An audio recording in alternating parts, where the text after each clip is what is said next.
नमस्कार, मैं हूं आशीष चित्रांशी और आप देख रहे हैं द न्यूज लॉन्चर। मोदी के बुलडोजर के सामने सोनिया गांधी सीधे खड़ी हो गई हैं। पिछले काफी वक्त से सोनिया गांधी की सेहत ठीक नहीं और अब राजनैतिक रूप से सोनिया गांधी उस तरह सक्रिय नजर नहीं आती जैसा वो 4-5 साल पहले नजर आती थी। सेहत है, उम्र है और राहुल प्रियंका सबने जिम्मेदारी भी उठा रखी है। लेकिन कांग्रेस के उस दौर को जरा पीछे जा करके देखना जरूरी होगा जब नरसिम्हा राव की सरकार जाती है, संयुक्त मोर्चा की सरकार आती है, फिर एनडीए का उभार होता है, कांग्रेस शून्य में जाती नजर आती है। सीताराम केसरी का दौर होता है, कांग्रेस में भी सिरपुटौल होता है और सोनिया गांधी के बारे में किसी को जरा सा ऐसा मतलब अंदेशा नहीं होता है कि सोनिया गांधी आएंगी और पूरे कांग्रेस को फिर से एकजुट करके और फिर से कामयाबी के उसी रास्ते पर लेकर के निकल जाएंगे। कोई सोचा भी नहीं था, लोग अंडर एस्टिमेट कर रखे थे सोनिया गांधी को पॉलिटिकली, मतलब राजनीतिक उनकी योग्यता के मामले में बिल्कुल अंडर एस्टिमेट कर रखा। सोनिया आई और फिर कांग्रेस 2004 में सत्ता में आ गई, 14 तक सत्ता में। सोनिया गांधी क्या फिर राजनैतिक रूप से सक्रिय होने वाली हैं? करीब करीब 80 वर्ष अब उम्र है, 79 पूरा हो, 80वें वर्ष में है। क्या फिर से एक्टिव होंगी? ये सवाल क्यों हम कर रहे हैं? क्योंकि जो पहली लाइन मैंने कहा ना, आज 222 सेकंड का, 3 मिनट 42 सेकंड का एक वीडियो जारी किया है सोनिया गांधी ने। पूरा वीडियो खुद शूट करवाया है और उसको जारी किया है। इस वक्त आप कहीं भी जाएंगे, इस खबर को हाइप लोग दे न दें, लेकिन ये खबर आपको मिलेगी जरूर कि सोनिया गांधी ने मोदी से लड़ाई का ऐलान किया। उस वीडियो में सोनिया गांधी की वही सौम्यता है जो रहा है, उनकी भाषा में सौम्यता हमेशा से रहा है। दृढ़ता आंतरिक होती है, भाषा में ओछापन या भाषा में उलझुल बोलने से दृढ़ता नहीं आती है। दृढ़ता भीतरी होती है, आंतरिक होती है। आंतरिक दृढ़ता है और जुबानी सौम्यता है, विनम्रता है इस 222 सेकंड की वीडियो में। और खुला ऐलान है मोदी से लड़ाई का, खुला ऐलान है। हेमंत जी को लाइए, तुरंत जोड़िए। स्वागत है हेमंत भाई। कांग्रेस को आपने बड़े करीब से कवर किया है। जो फील्ड में जो लोग पार्टियों को कवर करते हैं उनके तो और बहुत सारे अनुभव जुड़े जाते हैं। मैं जो कहूंगा जरा हेडलाइन दिखाइएगा पहले और फिर वीडियो सुनवाएंगे, तब आपके पास आएंगे। सरकार ने मनरेगा पर बुलडोजर चला दिया। इसी बुलडोजर की हम बात की, बुलडोजर के सामने खड़ा होने का इरादा दिखा दिया है, बुलडोजर चला दिया। बहुत अफसोस की बात, सोनिया गांधी का बड़ा हमला। आगे चलिए, आगे बढ़िए। सरकार ने मनरेगा पर बुलडोजर चला दिया, हम लड़ेंगे, केंद्र पर सोनिया गांधी का तीखा हमला। अब सोनिया गांधी के अंदाज में आजकल तो आप लोग जोश खरोश वाला उल जलूल भाषण सुनने का आदी हैं। उस दौर में शायद सोनिया गांधी का 222 सेकंड ये सुनने में लगे कितना शांत है, इसमें तो मजा नहीं आ रहा। तो हो सकता है मजा ना आए आपको, लेकिन शब्दों को सुनिए, उसके पीछे की भावना को सुनिए और इस 222 सेकंड में जो संकल्प है, जिस संकल्प से सोनिया गांधी ने भारतीय सियासत में मुकाम हासिल किया है, वो संकल्प आपको फिर नजर आएगा इस उम्र अवस्था और सेहत में। चलाइए भैया वीडियो। भाइयों और बहनों नमस्कार। मुझे आज भी याद है 20 साल पहले डॉक्टर मनमोहन सिंह जी प्रधानमंत्री थे, तब संसद में मनरेगा कानून आम राय से पास किया गया था। ये ऐसा क्रांतिकारी कदम था जिसका फायदा करोड़ों ग्रामीण परिवारों को मिला, खास तौर पर वंचित, शोषित, गरीब और अति गरीब वर्ग के लोगों की रोजी रोटी का जरिया बना। रोजगार के लिए अपनी माटी अपना गांव, अपना घर परिवार छोड़कर पलायन करने पर रोक लगी। रोजगार का कानूनी हक दिया गया, साथ ही ग्राम पंचायतों को ताकत भी मिली। मनरेगा के जरिए महात्मा गांधी के ग्राम स्वराज के सपनों के भारत की ओर एक ठोस कदम उठाया गया।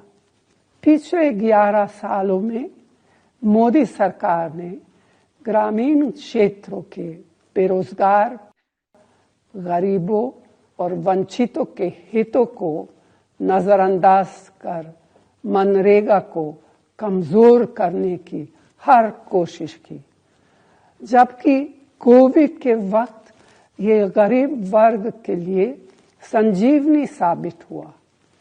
लेकिन बहुत अफसोस की बात है कि अभी हाल में सरकार ने मनरेगा पर बुलडोजर चला दिया। न सिर्फ महात्मा गांधी का नाम हटाया गया, बल्कि मनरेगा का रूप स्वरूप बिना विचार विमर्श किए, बिना किसी से सलाह मशवरा किए, बिना विपक्ष को विश्वास में लिए मनमाने ढंग से बदल दिया गया। अब किसको कितना, कहाँ और किस तरह रोजगार मिलेगा, यह जमीनी हकीकत से दूर दिल्ली में बैठकर सरकार तय करेगी। कांग्रेस का मनरेगा को लाने और लागू करने में बड़ा योगदान था, लेकिन यह पार्टी से जुड़ा मामला कभी नहीं था। ये देश हित और जनहित से जुड़ी योजना थी। मोदी सरकार ने इस कानून को कमजोर करके देश के करोड़ों किसानों, श्रमिकों और भूमिहीन ग्रामीण वर्ग के गरीबों के हितों पर हमला किया है। इस हमले का मुकाबला करने के लिए हम सब तैयार हैं। 20 साल पहले अपने गरीब भाई बहनों को रोजगार का अधिकार दिलवाने के लिए मैं भी लड़ी थी। आज भी इस काले कानून के खिलाफ लड़ने के लिए प्रतिबद्ध हूँ। मेरे जैसे कांग्रेस के सभी नेता और लाखों कार्यकर्ता आपके साथ खड़े हैं। जय हिंद। जय हिंद। हेमंत भाई, आप कांग्रेस को, मैं आज हम दोनों जिस हैसियत से अक्सर चर्चा करते हैं उससे थोड़ा बदलेंगे। आज जैसे जिस जमाने में हम लोग चैनलों में रहते थे तो हम दफ्तर में बैठे रहते थे, अपने जो फील्ड के हमारे साथी होते थे, पीआईबी वाले संसद में हैं या बीट जिनके पास है, तो उनसे कई बार, ये नहीं कि लाइव खड़े होकर क्या बोलना है, कई बार फोन करके हम लोग समझते थे कि यार क्या चल रहा है वहां पर। आप तो आंख से अपने देख रहे हो वहां पर जो माहौल है, जो वहां का जो है वाइब्रेशन है, वो देख रहे हो आप, क्या फील कर रहे हो आप। आज सोनिया गांधी को आपने पहले भी बहुत बार सुना होगा। ये 222 सेकेंड सोनिया गांधी का क्यों है? राहुल हैं, प्रियंका हैं, मल्लिकार्जुन खड़गे हैं, जयराम रमेश हैं, सबसे काबिल वेणुगोपाल हैं, तो सोनिया गांधी को 222 सेकंड का ये वीडियो क्यों बनाना पड़ा? क्या है इसके पीछे का? आशीष भाई नमस्कार, आपको सारे दर्शक साथियों को भी। आपने बिल्कुल ठीक कहा कि सोनिया गांधी 80वें साल में प्रवेश कर गई है 9 तारीख से। 2004 लेके चलता हूं, मैंने कांग्रेस कवर करनी शुरू की थी 2001 में as a young reporter Delhi में। 2004 का जब चुनाव आया लोकसभा का, तो कोई इस देश में कल्पना कर सकता था कि जो शाइनिंग इंडिया के सामने कांग्रेस कुछ कर पाएगी? कभी कल्पना की थी किसी ने? कोई सर्वे, कोई ओपिनियन पोल, किसी भी तरीके का कुछ भी था, कुछ भी सोचा। और चुनाव प्रीपोन कराया था। इतने ज्यादा कॉन्फिडेंस, ओवर कॉन्फिडेंस से लबालब कौन थे? प्रमोद महाजन और श्रीमान लाल कृष्ण आडवाणी। और एक चीज और बता दूं कि अटल जी नहीं थे, उन दोनों ने कहा कि चुनाव जल्दी करा लो। ठीक। सोनिया गांधी को उस समय क्या कहा गया था? मैं थोड़ा सा बैकग्राउंड में किसी कारण से ले जा रहा हूं आपको। कांग्रेस कहीं कांग्रेस ना 3 में थी ना 13 में थी। आपने कहा बीट रिपोर्टर के नाते तो उस टाइम हम युवा थे, सारी चीजें फील्ड में खड़े होकर बात करते थे सारा। तो एक घटना हुई थी उस टाइम, अगर आपको याद हो, स्वर्गीय सुषमा स्वराज जी ने क्या कहा था कि अगर सोनिया गांधी प्रधानमंत्री बनी तो मैं भिक्षुणी का जीवन जीऊंगी। बाल मुड़वा और दूंगी। वो एक लाइन, आप सोचिए क्या बना उसका। अटल जी सत्ता से बाहर हो गए, जबकि सोनिया गांधी कहीं 3 में 13 में थी, ना कांग्रेस पार्टी 3 में 13 में थी। तो सोनिया गांधी ने जिस तरीके से एक टाइग्रेस की तरह पूरे देश के अंदर वो लड़ाई लड़ी, अब बेशक वो उम्र हो चाहे ना हो, लेकिन उनको ये पता है कि सही समय पर कौन सा बटन सही समय पर दबाना चाहिए। आपने पिछले लंबे समय से देखा होगा, 11.5 साल में सोनिया गांधी शायद ही किसी मुद्दे पर इस तरीके से मुखर होकर के सामने आती। आपने संसद में देखा खड़गे साहब ने क्या कहा, उनकी उम्र देखी आप, वो तो सोनिया गांधी से ही बड़े हैं। उन्होंने कहा मुझे मेरी मां की कसम, मुझे भारत माता की कसम, ये योजना गरीब विरोधी है। ठीक। और ये मुद्दा बड़ा क्यों है ये भी बता दूं आपको। इस देश के अंदर मनरेगा के तहत 12 करोड़ मजदूर रजिस्टर्ड है। ठीक। उनमें से ज्यादातर कौन है? गरीब, दलित, वंचित, पिछड़े, मतलब सबसे कमजोर वर्ग जो है 12 करोड़ लोग वो है पूरे देश के स्तर पे। और उनमें से कहां पर है ज्यादा? यूपी के अंदर ज्यादा है, उड़ीसा के अंदर ज्यादा है, बिहार के अंदर ज्यादा है, जो मतलब मैक्सिमम जहां गरीबी है वहीं मजदूरी ज्यादा है, उस तरीके से देखोगे।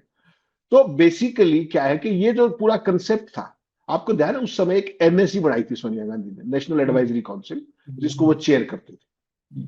उस एनएसी में तमाम तरह के एक्सपर्ट थे, इकोनॉमिस्ट, फला, ये वो, सोशियोलॉजिस्ट, उन सब ने ये एक इनोवेटिव आइडिया बढ़ाया था।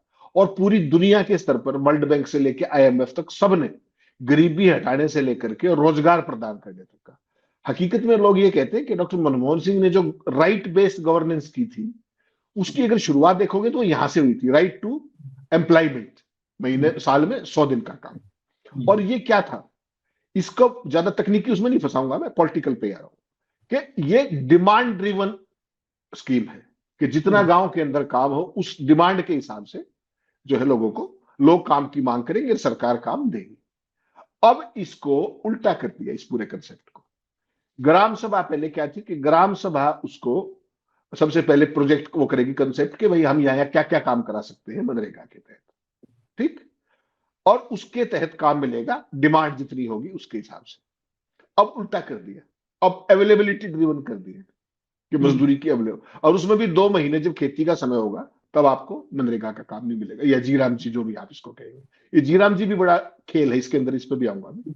इसमें रोज आजीविका रोजगार 2 बार अटका के केवल जीराम जी बनाना था धक्के से, तो वो मोदी जी उसके लिए कुख्यात है, वो नहीं बात। तो 12 करोड़ मजदूरों को डिमांड ड्रिवन से हटा करके सप्लाई ड्रिवन में डाल दिया।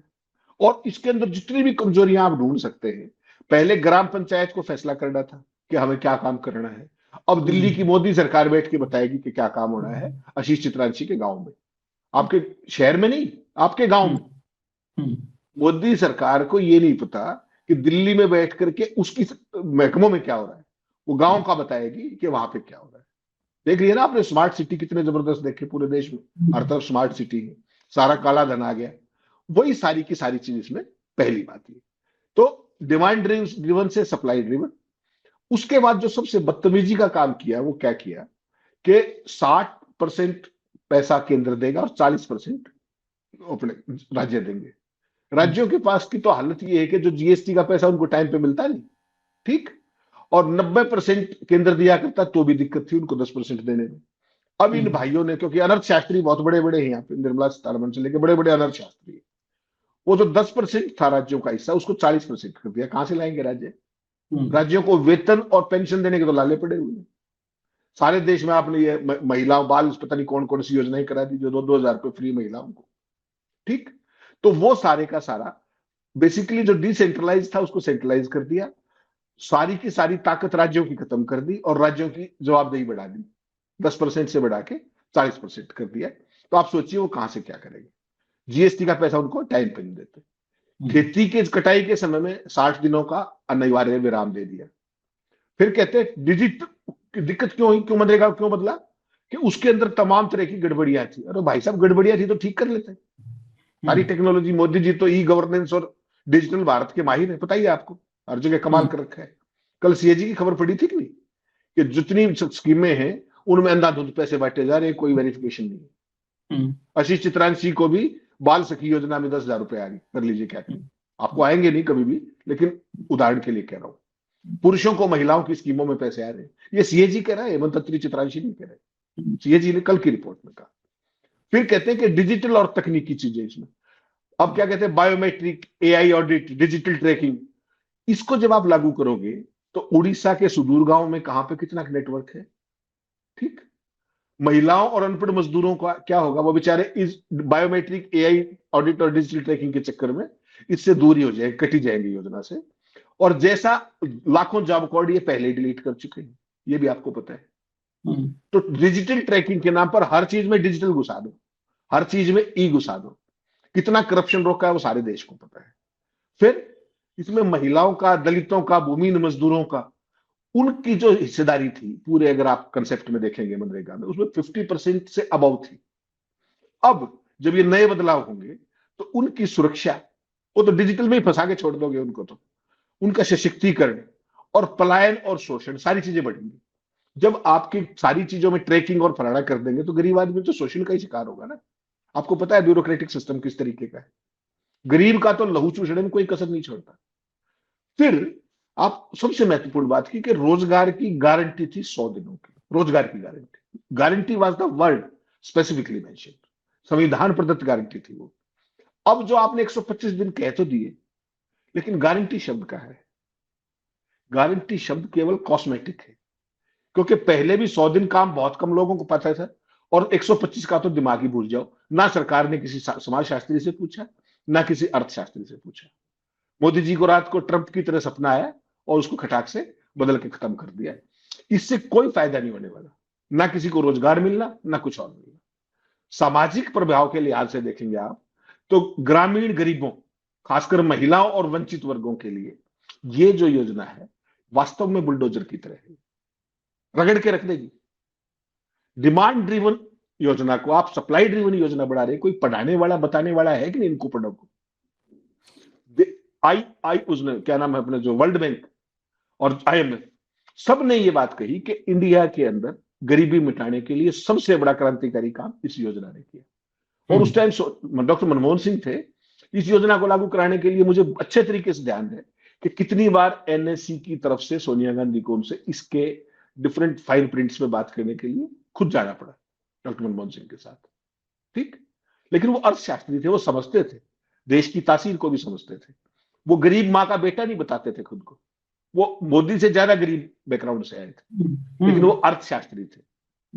अब जो स्थितियां हैं, ये सर्व सत्यानाश की तरफ इस योजना को किन कारणों से किया, मुझे चिंता किस बात की है ना आशीष भाई, आपने, मैंने एक चर्चा की थी जिस दिन सेशन शुरू होना था उससे पहले, चंडीगढ़ के स्टेटस को लेकर के, और उस दिन जो सरकार का बिजनेस था पार्लियामेंट का, हमने वो डिस्कस किया था पूरा 12 के 12 वो, उसमें कहीं आपको ये मिला था कि जी राम जी लाएंगे, था कि कोई मतलब नहीं एजेंडे में। उसके बाद दूसरा लाए जो ये अपने अमेरिका के साथ जो ये न्यूक्लियर डील वाला, जो शांति है या क्या नाम है उसका पता नहीं, वो लेकर के आए शांति। वो क्या कर रहे हैं भगवान जाने, उधर से वो न्यूक्लियर डील वाला करती। सारी दुनिया न्यूक्लियर पावर को छोड़ रही है। जर्मनी का लास्ट प्रोजेक्ट था न्यूक्लियर का, उसको भी बंद कर रहे हैं। जापान में जो फुकुशिमा में, उसके बाद वो भी बंद कर रहे हैं। सारी दुनिया न्यूक्लियर पावर से दूर जा रही है। ये भाई खटारा मशीनरियों को यहां ला करके डंप करके और अपना जो भी करते हैं वो करेंगे। उसका भी कहीं जिक्र नहीं था, उसको भी चुपके से ले आए, ठीक। और जो 5 स्टेटेड एजेंडा था ना बुलेटिन के अंदर, वो 5 पेश ही नहीं किए। तो ये डेमोक्रेसी आपकी है कि विपक्ष को समझ में मत आने दो। पहले क्या बोले, पूज्य बापू योजना करेंगे इसको, तो सारे पोमेरियन पूज्य बापू पे लग गए। महात्मा गांधी हटाने का और पूज्य बापू जोड़ने का एक क्रांतिकारी बदलाव सारे पोमेरियंस ने किया 3 दिन, और उसके बाद जब नाम आया तो जी राम जी आया। आपको ये बात समझनी पड़ेगी कि इतने बड़े बड़े फैसले कैसे ड्रॉप ऑफ दी हेड पे, बिना किसी एजेंडे के, बिना विपक्ष से सलाह मशविरा किए। विपक्ष से सलाह मशविरा कब किया? सेशन शुरू होने से 1 दिन पहले राजनाथ ने बुला लिया। उससे पहले विपक्ष के हाथ में सारे का सारा पार्लियामेंट्री बिजनेस था, उसमें तो इनका जिक्र ही नहीं है।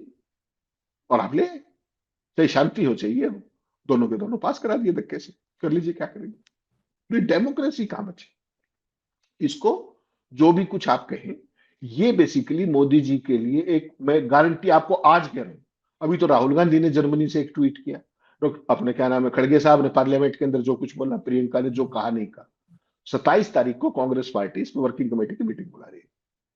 You take it from me कि जो किसान आंदोलन के तहत सरकार को यू टर्न लेना पड़ा था, ये गारंटी की बात है कि जो जिस तरीके के प्रावधान इसमें किए गए हैं, जो राज्यों की लायबिलिटी बढ़ाई गई है, इस सरकार को ये भी मान के चलिए इसको थूक के चाटना पड़ेगा देर सवेर, और बहुत जल्दी चाटना पड़ेगा, क्योंकि मान के, क्योंकि बंगाल के अंदर चुनाव है, ध्यान रखिएगा इस बात का। गलत टाइम पे गलत नंबर डायल किया है इन्होंने, जिन भी कारणों से किया, यहां पर ये फंसेंगे और ये इनको विड्रॉ करना पड़ेगा। मैं इसमें 2-3 बातें अपने अपने विचार ऐड कर दूं। वो किसान आंदोलन के वक्त दूसरा कुछ था, तब जो चुनाव आयोग के जरिए चुनाव जीतने का एक्सपेरिमेंट बीजेपी के लैब में शुरू हुआ, तब वो प्रयोग शुरू हुआ था, और 2025 खत्म होते होते वो प्रयोग खत्म हो चुका, मतलब उसके नतीजे आ चुके हैं। यहां तक कि उसका फाइनल जो रिजल्ट होता है कि स्ट्राइक रेट कितने तक जा सकता है, वो सब कुछ अब ओके टेस्टेड, ISO 9001 2001 सब सर्टिफाइड है। तो इसलिए अब कौन नाराज हो जाएगा? मजदूर। अच्छा एक बात, तो किसान नाराज हो जाएगा, नतीजा हमारे पक्ष में आएगा। मजदूर नाराज हो जाएगा, नतीजा हमारे पक्ष में आएगा। नौजवान लठियाया जाएगा, नतीजा हमारे पक्ष में आएगा। बेरोजगार कूटा जाएगा, नतीजा हमारे पक्ष में आएगा। क्या, क्यों यू टर्न लेंगे? क्यों? ये समझिए, क्यों लेंगे ये? क्यों ये किस बात पर देश में अवेयरनेस, देश में एक चीज से डरते हैं। आप बोलो 3-4 बार, अभी तेज बोलो जेनजी देखो मुकदमा कर देंगे सब। जेनजी बोल दो तो मुकदमा कर देंगे। इनको लगता है ये जेनजी ना हो जाए, कहीं जेनजी ना हो जाए। तो जेनजी के लिए क्या है, कुछ जेनजी। देखिए आप, इस दुनिया में जितनी क्रांतियां हुई हैं, क्रांतियों का अध्ययन, कई बार उस पर चला जाता हूं घूम करके। दुनिया में जो क्रांतियां हुई हैं वो नॉर्मली मध्यम वर्ग, जो मध्य वर्ग होता है ना, लोग कहते हैं मध्य वर्ग सबसे ज्यादा लचीला होता है, लेकिन क्रांतियां मध्य वर्ग, बहुत सारी क्रांतियां, फ्रांस की क्रांति मध्य वर्ग की पैदाइश थी, जो पहली क्रांति। प्रॉब्लम यहीं पर है कि मध्य वर्ग जब ये जानेगा कि वो लूट रहा पिट रहा और उसके हाथ के ताकत भी जा रही है, ये बिल क्यों आया? मुझे, मैं अपना मन का संदेह बताऊं, फिर अभी यू टर्न पे आते हैं। आज यू टर्न गिनेंगे हम, यहाँ पे गिनेंगे, मैं तो उसको करूं अभी हेमंत जी के जरिए गिने। चुनाव सुधार की बात होने लगी, वोट चोरी की बात होने लगी, सदन में वोट चोरी और चुनाव सुधार पे चर्चा हुई। क्या हुआ 2 दिन में लोकसभा राज्यसभा मिला करके? थू थू हुई। ये जो चुनाव सुधार का थू थू है ना, ये जेनजी को असर डालता है, प्रभावित करता है कि चुनाव सुधार, हमारे वोट की वैल्यू खत्म, हम तो ढक्कन हो गए। ये वाला भाव सीधा सा, हम ढक्कन हो गए। चुनाव सुधार में 2 दिन निहायत फजीहत हुई। वंदे मातरम, इनका था कि वंदे मातरम पे आएंगे। वंदे मातरम पे समझ लो आप, वही हुआ जो ये लोग कहते हैं ना कि ऊपर मुंह करके थूकना, वही हुआ। वंदे मातरम पर जो आप, मतलब ऐसे पिच पे बैटिंग करने चले गए लोग कि कल्पना नहीं किया था इन लोगों ने क्या होगा। वंदे मातरम, वहां ये लोग, शांति तो ट्रंप ने करवाई थी, शांति बिल जो था, ये लाया गया बेसिकली कि एक नया नैरेटिव, एक नई चर्चा। अब विपक्ष देखिए, विपक्ष इस बात को समझना जरूरी है। क्या होता है कि एक मुद्दे के पीछे दूसरा छिप जाता है। चुनाव सुधार की बात बंद हो गई, पिछले 3 दिन से तो आप देख रहे हैं हेमंत भाई, सदन से लेकर सड़क तक क्या बात हो रही है? मनरेगा मनरेगा मनरेगा। उधर से पीछे से ज्ञानेश कुमार, बंगाल का चुनाव है, ज्ञानेश कुमार फ्री हो गया अपना काम करने के लिए। पूरा देश मनरेगा कर रहा है ना, इस समय ज्ञानेश कुमार निश्चिंत होकर के अपना काम कर रहा है। तमिलनाडु का ड्राफ्ट रोल आया, 97 लाख मतदाता गायब है ना, गायब। बंगाल का ड्राफ्ट रोल आया, कहीं बताइए कोई कार्यक्रम भी नहीं कर रहा है इस समय कि 97 लाख मतदाता गायब। कहां गए 97 लाख? चलो जरा फील्ड में खोजते हैं कितना फर्जीवाड़ा है, सब गायब है। ये करके पीछे से, जो पीछे वाला था ना दरवाजा, वहां खोल करके कहा जाओ खेलो बेटा ज्ञानेश कुमार, कबड्डी खेलो। इसलिए आनंद फानन में हुआ है। दूसरी चीज ये मान लीजिए, दूसरा मनरेगा नहीं, जी राम जी का भी अंत हो चुका है। इसमें आपने जितना बताया ना फलसफा सबका, मैं अगर एक लाइन में कहूं कि रुपया रुपया मेहनत हेमंत अत्री की, जवाबदेही हेमंत अत्री की, और जिंदाबाद आशीष चितरन से। जवाबदेही अब मोदी जी की, वैसे मोदी जी की तो कभी नहीं रही जवाबदेही इसमें तो बिल्कुल नहीं है, बिल्कुल नहीं है। 40% की जो टोपी पहनाए राज्यों पर, उसके बाद अगर रोजगार नहीं मिला तो कहेंगे अरे हमारा क्या है, भाइयों और बहनों, मेरे परिवारजनों, वो राज्य वाला जो है इंजन कमजोर पड़ रहा है, वहां भी हमारी सरकार बनवाई है। तो 40% में राज्य को निपटाएंगे, प्लान यहां से बनाएंगे, सप्लाई ड्रिवन कर दिया, प्लान यहां से बनाएंगे। पंचायती राज सिस्टम, जो पंचायती राज ढांचा जो हमारी दुनिया में दिखाने के लिए सबसे बड़ा मॉडल हमारे पास था कि पंचायती राज कैसे सत्ता का विकेंद्रीकरण हम करते हैं, उस नेहरू की सोच को मार दिए, खत्म किए। सिर्फ गांधी की हत्या नहीं हुई है मनरेगा में, नेहरू पहली बार नेहरू की स्वाभाविक मौत हुई थी, और इस नए जी राम जी के जरिए नेहरू के विचारों का एसेसिनेशन हुआ है।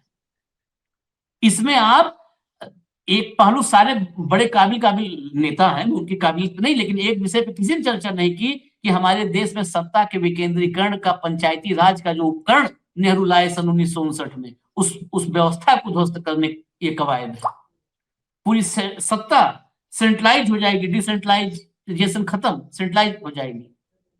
तो बहुत सारे खतरे हैं साहब, बहुत खतरे हैं, और अल्टीमेटली ये योजना काल के गाल में समा जाएगी, खत्म, योजना खत्म, ये मान लीजिए खत्म। रही बात है कि 50% 60% नहीं हेमंत भाई, 162 रुपए में मजदूरी करने वाला मैं मानता हूं 100% व्यक्ति वंचित और शोषित वर्ग का है। हो सकता है उसमें, हो सकता है 5% अपर कास्ट के लोग हों, लेकिन वो अपर कास्ट भी वंचित और शोषित के कैटेगरी में डाले जाने लायक है। नहीं तो 162 रुपए मजदूरी के लिए कौन रजिस्टर करवाएगा, है ना। तो ये बहुत सारी चीजें हैं। सोनिया गांधी 82 साल की उम्र में अगर उठाती हैं तलवार, सियासी तलवार, और लड़ती हैं तो बड़ी अच्छी बात होगी, लेकिन एक बार इतिहास, इनके यू टर्न का इतिहास जानना जरूरी है। थोड़ा यू टर्न वाला एक बार सूची गिनवा डालिए, तब चले हम आज। कुछ नहीं आशीष भाई, देखिए बात ये है सीधी सीधी कि कहते रहिए मैं 56 इंच हूं, कहते रहिए मैं बड़ा मजबूत प्रशासन है, मैंने ये कर दिया वो कर दिया। हकीकत पे आइए, 2014 में डंका बजना शुरू हुआ था, 2014 में सत्ता में आए थे। पहला क्रांतिकारी काम क्या किया था? भूमि अधिग्रहण अध्यादेश। ठीक, कौन उसके खिलाफ था? राहुल गांधी, भट्टा परसोल से लेकर के सारा, और जिस तरीके से वो जो ऑर्डिनेंस था, क्या उसको कभी कानून बना पाएंगे? उसको लैप्स होने दिया सरकार ने। वो पहला यू टर्न था। ठीक, भूमि अधिग्रहण अध्यादेश याद होगा, जब अपने दोनों फाइनेंसरों को सस्ती जमीनें कौड़ियों के भाव दिलाने का प्रपंच, उसको शुरू में ही पकड़ लिया राहुल ने, और उसको ग्रास रूट पर लेके गए।